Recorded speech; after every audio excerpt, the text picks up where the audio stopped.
I think the biggest thing that people, not reaching their full potential is they get in the way of themselves.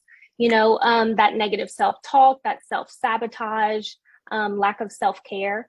So people think of self-care as, getting massages, going for a run, getting facials, that kind of thing. That's all great, but most of that is not necessarily readily available to us. And more of everyday self care looks like setting those boundaries, saying no when we want to say no, not saying yes to everything, not spreading ourselves too thin.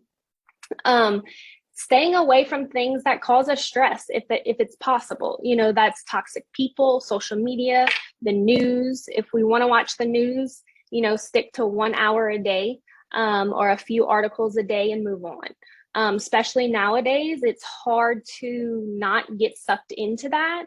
But if we notice that it's causing us more hurt, more anxiety, we need to kind of stay away from it if we can. And, setting unrealistic expectations. That's one of the huge things that gets us in trouble. Um, you know, Unrealistic expectations can look differently for each person, but it's recognizing, okay, can I reach this? Do I want to reach this? Is this my goal? Is this someone else's goal for me? And so just kind of recognizing those things help a lot.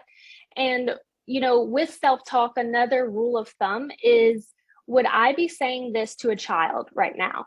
So, negative self talk would look like, I'm so stupid. How come I didn't, get this answer correctly? I look like a fool, that kind of thing. And if we think of a child that's in our life, let's say our nephew, would we, look at them and point our finger and be like, you're so stupid. I can't believe you made that mistake. No, right? It sounds terrible. So we need to speak to ourselves kindly, like we speak to, a child or anyone else in our life that we love.